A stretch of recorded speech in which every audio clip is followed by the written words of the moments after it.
तुलसी तुलसी सब कहे तुलसी जंगल की घास, ये तो महिमा रघुनंदन की, तुलसी हो गए तुलसीदास। ओम साई राम मित्रों, आज का ब्लॉग आप सभी साईं परिवार के लिए बहुत ही विशेष, लाभकारी और कल्याणकारी है, क्योंकि आज के ब्लॉग में हम अपने साईं परिवार के लिए एक बहुत ही विशेष उपाय लेकर के आए हैं, जो साईं बाबा की गुप्त साधना है। और साईं बाबा अपने जीवन काल में इन्हीं उपायों को करते थे। इसको मैं आपको बता दूं कि अगर आप साईं सच्चरित्र पढ़ते होंगे या पढ़े होंगे, तो साईं बाबा का जो साईं सच्चरित्र का पहला चैप्टर है, उसी में आपने देखा होगा कि साईं बाबा जब गेहूं पीसने वाली जो चक्की वाली कथा है, तो उस समय शिरडी में महामारी फैली थी, प्लेग फैला था। और साईं बाबा ने क्या किया कि इस आटे को, मतलब जो गेहूं पीसा गया, इसको शिरडी के पूरे बॉर्डर पर फैलवा दिया था। तो ये क्या था? ये बाबा का छोटा छोटा उपाय, इन्हीं उपायों को कर करके, और बाबा की ऊर्जा थी। तो आज जो बाबा उस समय उपाय करते थे, आज के समय में जो पढ़ा लिखा वर्ग है, वो अपने आप को यही सोचता है कि हम तो बहुत एडवांस हो गए, हमको इस उपाय को करने का मतलब नहीं। ये तो बहुत ही आडंबर था, लेकिन आडंबर नहीं था। बाबा क्या था, उन शक्तियों को जानते थे जो परा अपरा शक्तियां होती हैं, जो पॉजिटिव निगेटिव शक्तियां होती हैं, जो रोग महामारी व्याधियां फैलाती हैं। जैसे मित्रों, आपको मैं कहना नहीं चाहूँगा, जिस प्रकार से इस समय और आज के 1 साल पहले आपने देखा कोरोना नामक रोग फैला, ये सब क्या होता है? ये 100 साल 50 साल पे ऐसी रोग आती है जो महामारी का रूप लेती हैं। पोलियो फैला, टीबी फैला, इस तरह की चीज़ें आती हैं। और बाबा इन्हीं चीज़ों का निरसन करने के लिए, ऐसी बुरी शक्तियों को समाप्त करने के लिए छोटा छोटा उपाय करते थे। और मैं जो उपाय लेकर आया हूँ, बाबा का ही, यही जो बाबा क्या है, गुरु है, और बाबा की शक्तियों का आवाहन करके, क्योंकि बाबा ने 11 वचन में लिखा है, मुझे सदा जीवित ही जानो, अनुभव करो सत्य पहचानो। तो बाबा का आवाहन करके, बाबा के मंत्रों को करके मात्र 2 शब्द लिखना है, और इन 2 शब्दों से आपके जीवन में क्या परिवर्तन होगा, क्या आप, कैसे आप आगे बढ़ेंगे, ये चीज़ हम पहले बता दें। क्योंकि इस कलयुग में जो लोग बाबा का उपाय करते हैं, बिना लाभ के किसी भी भगवान की पूजा कोई नहीं करता। ये सत्यता मैं बता रहा हूँ। इस कलयुग में कोई कह दे कि मैं बिना कोई स्वार्थ की पूजा करता हूँ, कोई, देखिए, स्वार्थ बस संसार जगत में कोई नहीं, स्वार्थ बस पूरा संसार चल रहा है। कोई क्या कर चाहता है? मुक्ति चाहता है, जीवन से मुक्ति, तो भी बाबा के श्री चरणों में, प्रभु के श्री चरणों में जाता है। और कोई धन लक्ष्मी चाहता है, कोई पुत्र चाहता है, कोई कुछ, लेकिन उसकी कोई ना कोई एक लालसा होती है। तो ये कलयुग है। अब इसका उपाय में आपका लाभ क्या क्या है, ये जानना जरूरी है। तो सबसे पहले, जिन घरों में युवा बच्चे हैं, रोजगार के लिए, रोजी रोटी के लिए मतलब भटक रहे हैं, और वो योग्य होते हुए भी सफल नहीं हो रहे, बिजनेसमैन जिनका बहुत अच्छा बिजनेस चल रहा था, बड़ी बड़ी फैक्ट्रियां उन्होंने डाल दी, बड़ी बड़ी दुकानें डाल दी, लेकिन इतना इन्वेस्टमेंट होने के बावजूद भी उससे प्रॉफिट नहीं हो रहा है, तो वो क्या बन जाता है कि एक प्रकार से भस्मासुर बन जाता है, कि आपके पूरे परिवार का ही डंप कर देता है आय पूंजी, और आप बर्बाद हो जाते हो। तो इस उपाय को करिएगा और देखिएगा दिन दूना रात चौगुना तरक्की कैसे होती है।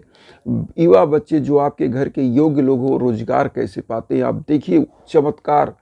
अब यहाँ पर क्या है, आपके घर परिवार का जो वातावरण है, जब आपके घर में धन लक्ष्मी नहीं आती हैं, तो लड़ाई झगड़े, कलह विकार, कलेश, समस्त प्रकार की चीज़ें उत्पन्न हो जाती हैं। क्योंकि जहाँ पर धन की कमी होती है, वहाँ छोटे छोटे के लिए लड़ाई शुरू होता है। और इसीलिए रामायण में लिखा हुआ है कि जहाँ सुमति तहाँ संपत्ति नाना, जहाँ कुमति तहाँ विपत्ति निधाना।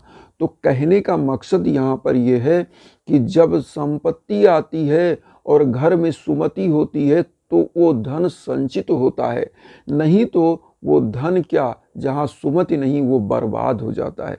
तो इस उपाय को करने से घर में एकता, सुमति और संपत्ति नाना प्रकार की अपने आप आती है। धन लक्ष्मी आपके घर का पता पूछते आती हैं इस उपाय को करने से। तो इस उपाय को करिएगा और जीवन के चमत्कारिक क्षणों का अनुभव करिएगा, क्योंकि बाबा खुद कहते हैं मुझे सदा जीवित ही जानो, अनुभव करो सत्य पहचानो।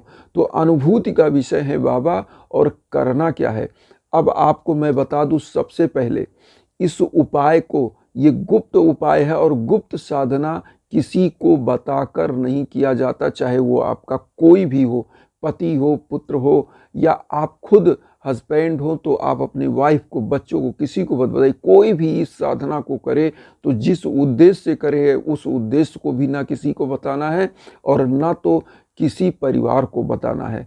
आपको जैसे भी आप पूजा करते हो, लोग पूजा करते हुए देखें, लेकिन आप अपना उद्देश्य किसी को ना बताइए कि आप किस उद्देश्य से पूजा कर रहे हैं।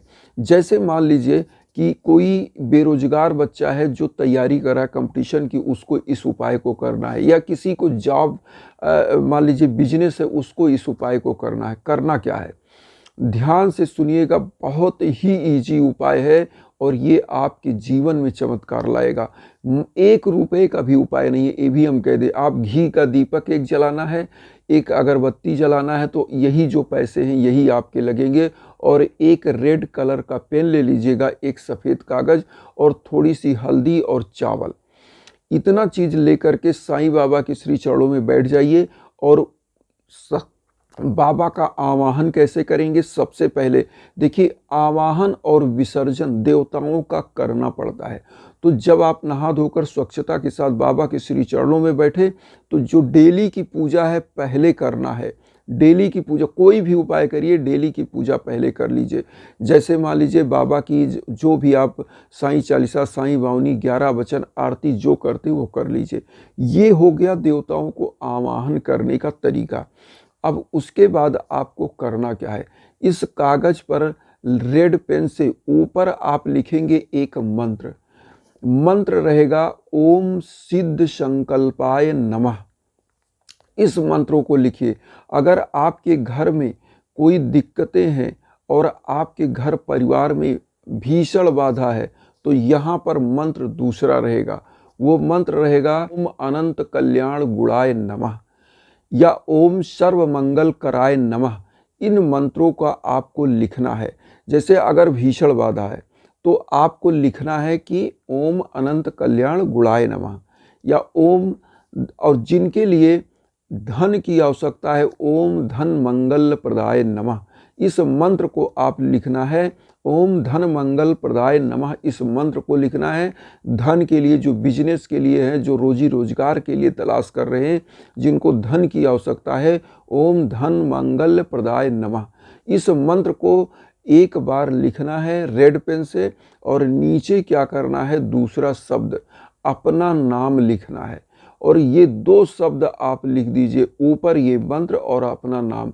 ये आपको 7 बृहस्पतिवार यही चीज़ लिखना है और घी का दीप जलाना है, अगरबत्ती जला दीजिए। और इस कागज़ को क्या करिए, इस कागज़ को पहले तो फोल्ड करके साईं बाबा के श्री चरणों में, जो हल्दी आपने लिया है, इसको साईं बाबा के श्री चरणों से हल्दी लीजिए और उसको लगा दीजिए, और उसी कागज़ में लगाइए। और उसके बाद उसी से साईं बाबा को चंदन करके खुद को चंदन लगाइए। और इसको 7 बृहस्पतिवार सेब ऐसे ही लिखना, 7 पर्चियाँ लिखनी है आपको। और 7 पर्चियों को करना क्या है, गुप्त रूप से इसको साईं बाबा के श्री चरणों में लिख करके, और इसको इकट्ठे 7 पर्चियों को एक बार में क्या करना है, 7 बृहस्पतिवार इसको छुपा के रखते जाइए। और उसके बाद जो भी आपका मन है, जैसे आपको धन की प्राप्ति नहीं, मैंने बताया ओम धन मंगल प्रदाय नमः। आपके घर में भीषण बाधा है तो ओम सर्व मंगल कराय नमः। इस तरह का मंत्र आप लिखिए और नीचे अपना नाम लिखिए। और लिखने के बाद इस 7 पर्चियों को किसी जल में प्रवाहित कर दीजिए, या किसी निर्जन स्थान पर इसको, जहाँ पर कोई ना देख पाए, वहाँ पर इसको रख दीजिए और फेंक आइए। बस यही चीज़ आपको करना है और 7 बृहस्पतिवार के बाद आप खुद चमत्कार देखेंगे कि कैसे निगेटिव ऊर्जा गायब हो गई। जिस प्रकार से साईं बाबा ने वो आटा शिरडी के बॉर्डर पर डाला था और प्लेग का महामारी समाप्त हो गया था, उसी प्रकार से आपके घर की दुख दरिद्रता निर्धनता समाप्त होगी। घर में जो भीषण बाधाएं हैं वो समाप्त होंगी। बस 2 शब्द लिखना है, एक मंत्र, एक अपना नाम। क्योंकि जिनके ऊपर ये बाधा है, जिनके ऊपर ये ग्रह है, उनकी ही चीज़ों का वो निरसन करना है कि वो चीज़ें समाप्त हों और आपका जीवन सुखमय हो, शांतिपूर्ण हो। और ये होगा कैसे? जब धन का आगमन होगा, घर में एकता होगा, संभाव होगा, वैचारिक एकता होगा, तो ये चीज़ तभी संभव है। तो ये चीज़ों को करिए और निश्चित रूप से आपकी मनोकामनाएं पूरी होंगी। और जो विश्व कल्याण की भावना, वसुधैव कुटुंबकम की जो भावना हम लेकर चल रहे हैं, उसमें आप चैनल को सब्सक्राइब करके अपना आशीर्वाद दीजिएगा और उन साईं भक्तों तक वीडियो को जरूर शेयर करिए जो किन्हीं कारणों से कष्ट में, दुख में। इसी के साथ ओम साईं राम।